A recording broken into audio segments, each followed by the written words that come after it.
विषय हा येतो की इथे तुम्ही जे जुमलेबाजी करताय, आता देवेंद्रजींचा मला वाटतं की त्यात त्यांना मनापासून ते बोलत नाही आहेत, त्यांना ते दिल्लीवरून म्हणताय ते त्यांचं हे आहे ते राबवावं लागतं, दिल्लीचा प्रोग्राम स्क्रिप्टेड प्रोग्राम, त्यांचा काही दोष नाही, त्यामुळे ते त्या पद्धतीनं बोलत आहेत. पण वस्तुस्थिती काय आहे, ज्या बिलामध्ये याचा उल्लेखच नाही नारी शक्तीचा.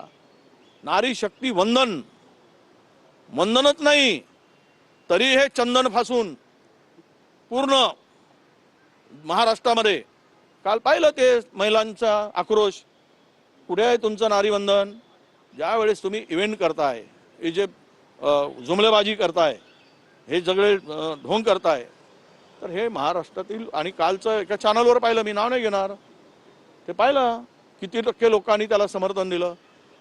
18% लोक त्यांच्या बाजूला आहेत. हे जे मानतायत हे की नारीवर अन्याय झाला, बहिणीवर अन्याय झाला, हे यामध्ये जुमलेबाजी आहे, हे राजकारण आहे, हे 82% लोकांना माहीत नाही. त्यामुळे या अशा फालतूगिरीला महाराष्ट्रातील जनता बळी पडणार नाही असा आम्हाला विश्वास आहे. सर, काल या सगळ्या आंदोलनामध्ये एक महिला देखील संतापलेली होती. ती गेल्या अनेक तासांपासून वाहतूक कोंडीमध्ये अडकलेली होती आणि नंतर त्यांनी या वाहतूक कोंडीचा जाब जो आहे तो मंत्री गिरीश महाजन यांना देखील विचारला. तो व्हिडिओ सध्या सोशल मीडियावरती प्रचंड व्हायरल होतो. म्हणजे महिलांचा आक्रोश काय असतो हे काल त्या महिलेने दाखवून दिलं आहे की लोकशाहीमध्ये, डेमोक्रेसीमध्ये, आणि हे सगळे जे काही काल चाललं होतं, काल आम्ही त्यावर ट्विट केलं आहे माझं, आणि मी त्यात सांगितलं आहे की जनतेने, त्या भगिनीने यांना आरसा दाखवला, वस्तुस्थिती दाखवली.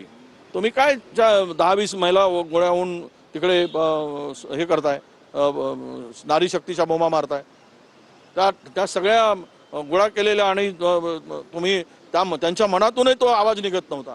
पण जो आवाज काल निघाला तो खरा आवाज होता कि ये तुम बकवास कर रहे हो, तुम लोगों के साथ में महिलाओं के साथ में बेईमानी कर रहे हो, यही उनको जताना था. अगर थोड़ा भी उनको लगता कि ये लोग सच्ची दिल से, सगळ्या म्हणजे प्रामाणिकपणे, इमानदारीनं, सच्च्या मनाने जर हे महिला असत्या तर तिला समजलं असतं की हे लोक, ही सगळी मंडळी इमानदारीनं रस्त्यावर उतरली आहेत महिलांच्या अधिकारासाठी. पण त्या महिलेला माहीत झालं हे बोगस आहेत, हे जुमलेबाज आहेत, हे केवळ इव्हेंट करून महिलांचं मत घेण्यासाठी हे राजकारण करत आहेत, हे त्या महिलांना ओळखलं. म्हणून ती भगिनी अगदी शूरवीरपणे त्या सगळ्यावर तुटून पडली आणि सगळ्यांची तोंड बंद झाली, काही करू शकले नाहीत, कारण ही सत्यता होती, सच्चाई होती. काल देवेंद्र फडणवीस हे देखील म्हणाले स्वतःच्या भाषणात की 1 कोटी महिलांच्या सह्या ज्या आहेत त्या राहुल गांधींच्या तोंडावरती मारणार आहोत घेऊन, अशा पद्धतीचं वक्तव्य त्यांनी केलं. नाही, चुकीनं म्हटलं असेल ते, त्यांना दुसऱ्याच्या तोंडावर मारायचं असेल तर राहुल गांधींचं नाव चुकीनं कदाचित आलं असेल, कारण राहुल गांधी हा सच्चा इन्सान आहे, इमानदार माणूस आहे, समर्पित माणूस आहे, हा जुमलेबाज माणूस नाही, खोटं बोलणारा माणूस नाही, रंग बदलणारा माणूस नाही. नॉर्थमध्ये जाऊन वेगळा रंग, साऊथमध्ये जाऊन वेगळा रंग, असा होत नाही. तर कोण सरड्याप्रमाणे रंग बदलतो, हे रंग बदलतो, सरड्याप्रमाणे कोण ड्रेस बदलतो, हे सगळं माहीत आहे. त्यामुळे देवेंद्रजी काय म्हणालेत हे त्यापेक्षा महाराष्ट्रातील, देशातील जनतेला ठाऊक आहे. मल्लिकार्जुन खरगेंनी थेट पंतप्रधान नरेंद्र मोदींची तुलना जी आहे ती दहशतवाद्यांसोबत केलेली आहे. कशा पद्धतीने वक्तव्य बघता तुमच्या पक्षाच्या अध्यक्ष? ते तर पूर्वी त्यांच्याच पक्षातल्या सुब्रमण्यम स्वामींनी बोलले, त्याचं उत्तर का देत नाही भारतीय जनता पक्ष? एक आमचा अध्यक्ष एक पिछड्याच अतिमागास माणूस आहे, तो सत्य बोलतो, जे तुमच्या नेत्यांनी बोलत तेच मानतो, त्यावेळेस तुम्ही तुटून पडता. तुमच्यात दम का नाही की सुब्रमण्यम स्वामीवर कारवाई करायची, सुब्रमण्यम स्वामींनी दिलेल्या यांना आव्हानाला स्वीकारायची, त्यांच्यावर कारवाई करायची? तुमच्यात का दम नाही? ते जे मांडतात रोज तुमचे कपडे काढत आहेत, पंतप्रधानांवर वाटेल त्या पद्धतीनं बोलतायत. महिलांचा अपमान केला आहे त्यांनी, सुब्रमण्यम स्वामींनी. ते म्हणालेत की वहाँ पार्लियामेंट में जाना है या असेंब्ली में जाना है, तो त्या ठिकाणी त्या महिलांना